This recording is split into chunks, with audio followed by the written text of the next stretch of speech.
Good morning. Today we're going to read McElligots Pool by Dr. Seuss.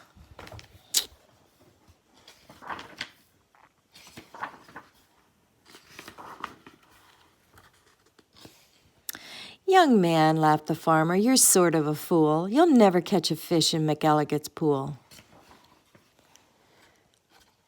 The pool is too small, and you might as well know it. When people have junk, here's the place that they throw it. You might catch a boot, or you might catch a can. You might catch a bottle, but listen, young man, if you sat 50 years with your worms and your wishes, you'd grow a long beard long before you'd catch fishes. Answered Marco. Maybe you're right. I've been here 3 hours without one single bite.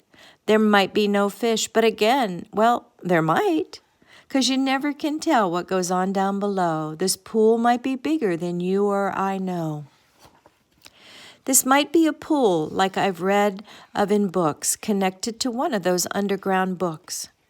An underground river that starts here and flows right under the pasture, and then, well, who knows? It might go along down where no one can see, right under State Highway 203, right under the wagons, right under the toes of Mrs. Umbroso's who's hanging out clothes. It might keep on flowing, perhaps who can tell, right under the people in Sneeden's Hotel, right under the grass where they're playing croquet, and then under the mountains and far, far away. This might be a river now, mightn't it be, connecting McElligots Pool with the sea? Then maybe some fish might be swimming toward me. If such a thing could be, they certainly would be. Some very smart fellow might point out the way to the place where I'm fishing. That's why I say, if I wait long enough, if I'm patient and cool, who knows what I'll catch in McElligots Pool? I might catch a thin fish, I might catch a stout fish, I might catch a short or a long, long drawn-out fish. Any kind, any shape, any color or size, I might catch some fish that would open your eyes.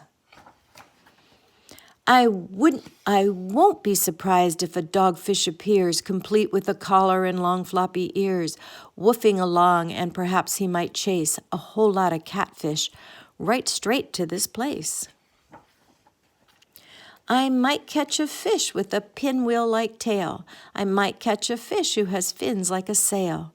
I might catch some young fish, some high-jumping friskers. I might catch an old one with long flowing whiskers. I might catch a fish with a long curly nose. I might catch a fish like a rooster that crows.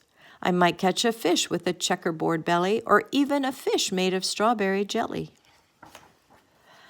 I might catch a seahorse now, mightn't I now? I might catch a fish who is partly a cow. Some fish from the tropics, all sunburned and hot, might decide to swim up. Well, they might they not? Racing up north for a chance to get cool. Full steam ahead for McElligots Pool. McElligots Pool is 1,523 miles. Some Eskimo fish from beyond Hudson Bay might decide to swim down, might be headed this way. It's a pretty long trip, but they might and they may. McElligots Pool, 4,227 miles.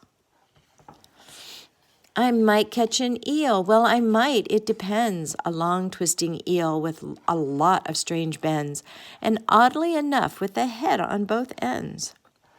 One doesn't catch this kind of fish as a rule, but the chances are fine in McElligots Pool. I might catch a fish with a terrible grouch, or an Australian fish with a kangaroo's pouch. Who wants to catch small ones like mackerel or trout? Say, I'll catch a sawfish with such a long snout that he needs an assistant to help him about. If I wait long enough, and if I'm patient and cool, who knows what I'll catch in McElligots Pool? Some roughneck old lobster, all gristle and muscle, might grab at my hair, then I would have a tussle. To land one so tough might take 2 or 3 hours, but the next might be easy. That kind that likes flowers. I might catch some sort of fast-moving bloke who zips through the waves with an overarm stroke. I might and I may, and that's really no joke. A fish even faster, a fish, if you please, who slides down the sides of strange islands on skis. He might ski on over and pay me a visit. That's not impossible, really, now is it? Some circus fish from an acrobat school, might stage a big show in McElligots Pool. Or I might catch a fish from a stranger place yet, from the world's highest river in far-off Tibet, where the falls are so steep that it's dangerous to ride 'em, so the fish put up chutes and they float down beside 'em. From the world's deepest ocean, from way down below, from down in the mud where the deep divers go, from down in the mire and the muck and the murk, I might catch some fish who are all going glurk. Whales. I'll catch whales. Yes, a whole herd of whales, all spouting their spouts and all thrashing their tails. I'll catch 50 whales, then I'll stop for the day, 'cause there's nothing that's bigger than whales, so they say. Still, of course, it might be that there is something bigger, some sort of a kind of a thingamajigger. A fish that's so big, if you know what I mean, that he makes a whale look like a tiny sardine. Oh, the sea is so full of a number of fish. If a fellow is patient, he might get his wish.